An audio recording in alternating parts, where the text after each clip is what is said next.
درود و سلام ہو اس آقا پر جو بے شک وجہ تخلیق کائنات ہے، کائنات ہے. سبحان اللہ ہستی سبحان جو اللہ اس کائنات کے اندر اللہ کے اوصاف کا مظہر ہے، وہ سبحان حسو اللہ.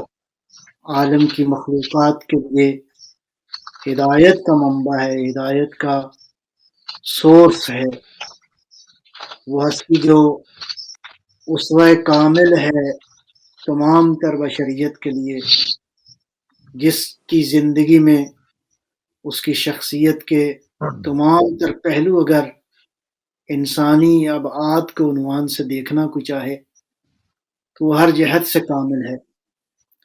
وہ کردار کی بلندیوں پہ فائز ہے. وہ ہستی جو علم کی کان ہے. وہ ہستی جس نے اللہ کی رحمت بن کر اس کائنات کو ہدایت جو ہے وہ بخشی. امام خمینی رضوان اللہ تعالی علیہ کا ایک جملہ میں یہاں عرض کروں گا. بسم اللہ. سبحان فرماتے اللہ. ہیں السلام علی سید الرسل رسول اللہ.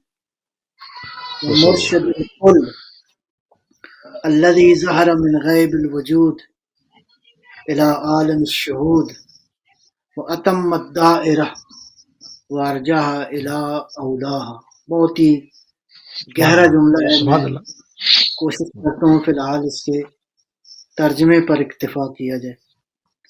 والسلام سبحان علی اللہ. سید الرسل، سید الرسل پر سلام ہو. مرشد سبحان الکل، اللہ.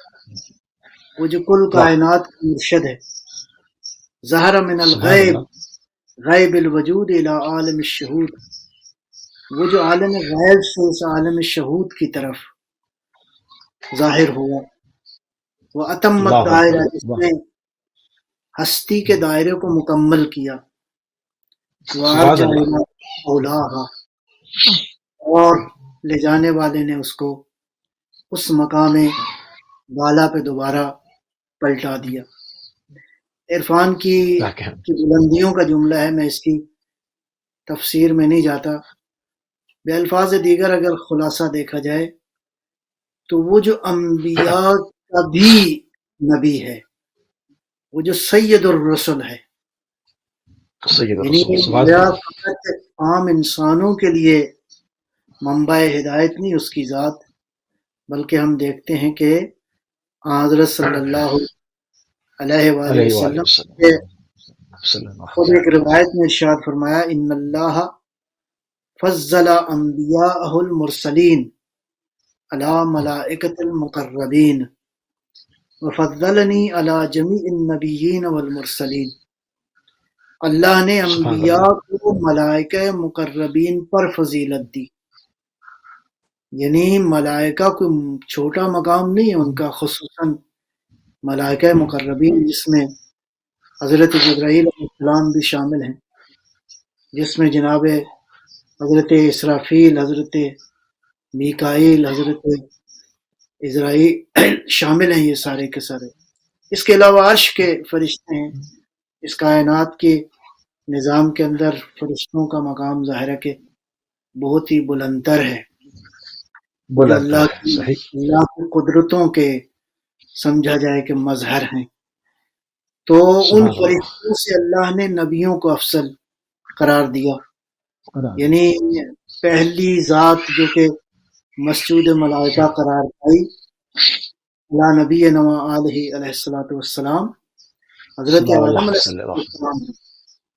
یعنی آدم سبحان اللہ. بشریت کے اور فضیلت کے اس مقام پر تھے کہ اس خلیفۃ اللہ کو اللہ نے فرشتوں کو حکم دیا فقعوا لہ ساجدین، کہ یعنی بالفاظ دیگر یعنی انبیاء مسجود ملائکہ، انبیاء ملائکہ مقربین سے افضل ہیں، لیکن آقائد عالم خود انبیاء سے بھی افضل ہیں. یعنی سبحان کیوں اللہ. سبحان افضل اللہ. ہے؟ بے شک ایسا. یہ فضیلت کس جزاک. جہت سے ہے؟ جی. یہ فضیلت ہر جی. جہت سے ہے. یعنی جس پہلو سے بھی آپ دیکھیں، علم کے پہلو سے، زہد و تقویٰ کے عنوان سے، انسانی کمالات و اوصاف کے عنوان سے، حتیٰ یہ دعویٰ حضرت آدم علیہ السلام اگر کریں کون سا دعویٰ کہ یا رسول اللہ میری فضیلت ایک تو ہے کہ میں سب سے پہلے خلق ہوا، یہ دعویٰ حضرت آدم نہیں کر سکتے، اس لیے کہ آقا دو عالم کا نور مجسم صلی جو ہے اللہ وہ علیہ وسلم. اس کائنات کی پہلی مخلوق ہے، لہذا ہم سبحان دیکھتے ہیں اللہ. کہ نبی اکرم کی ذات اطہر ہر جہت سے انسان کامل ہے، ہر جہت سے سبحان اللہ اللہ. کے اوصاف کا آئینہ ہے، بس ایک آئینہ. جہت اور میں اللہ. عرض کروں، اور وہ کیا ہے؟ وہ رسول جو علی جیسے مولا کا بھی مولا ہے، اللہ اکبر. سبحان اللہ. سبحان مولا اللہ. کائنات کا بھی مولا ہے، مولا. وہ جو سبحان اللہ. فاطمہ زہرا جیسی خاتون جنت کا بھی بابا ہے، یعنی سبحان اللہ. فضیلتیں جمع ہو گئی ہیں، فضیلتوں نے تمرکز اختیار کر لیا ہے، فضیلتیں ایک ہی نقطے پر جمع ہیں، اور وہ نقطہ ذات محمدی ہے، وہ حقیقت محمدیہ ہے، یعنی جو محور ہے ان تمام اوصاف و کمالات کا. میں ایک جملہ اور عرض کروں گا امام خمینی رضوان اللہ تعالی علیہ کی زبان مبارک سے کہ ارشاد فرماتے ہیں روز بعثت روزی است کہ خدای تبارک و تعالی موجود کاملی که از او کامل تر نیست و نمی شود باشد معمور کرد کہ تکمیل کند موجودات را. بہت ہی خوبصورت اور بہت ہی یعنی واقعاً عظمتوں کی معراج سمجھ میں آتی ہے کہ حضرت صلی اللہ علیہ وآلہ وسلم کو اللہ نے مبعوث فرمایا تو اس بعثت کے عنوان سے فرماتے ہیں کہ اللہ تعالیٰ نے ایک کامل ترین وجود، ایک کامل ترین موجود کہ اس سے کامل تر کا تصور ممکن نہیں ہے. اللہ اکبر. ممکن نہیں. سبحان اللہ. سبحان اللہ. یعنی ایسا موجود، ایسا وجود جس سے کامل تر کا تصور ممکن نہیں ہے، اس کو اللہ نے معمول فرمایا تاکہ موجودات کو مکمل کرے. یہ جملہ بڑا عجیب ہے. یہ پہلے ہے کہ پیغمبر اکرم ہادی ہیں، ہادی بشریت ہیں، ہادی عالمین ہیں، لیکن امام خمینی جو ہے وہ اس کو ایک اور اینگل، ایک بہت ہی گہرا اور خوبصورت زاویہ ہے.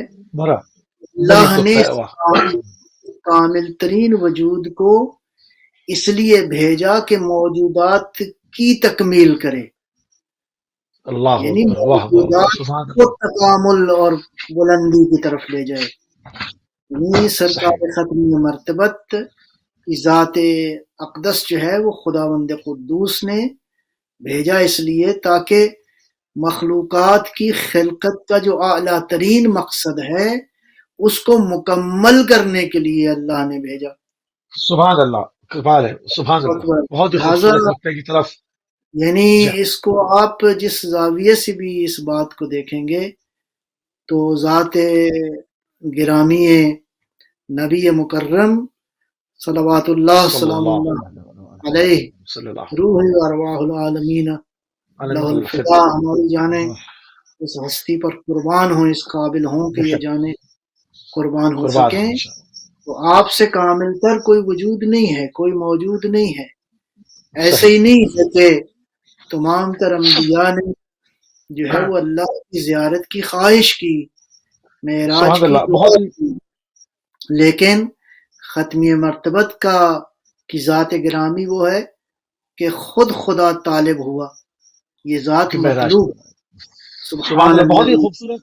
اسرا بعبده ليلا من المسجد الحرام الى المسجد الاقصى الذي باركنا حوله، یعنی وہ لے گیا. بہت خوبصورت ذات جو ہے وہ ہر جہت سے کامل، مکمل اور پرفیکٹ ہے.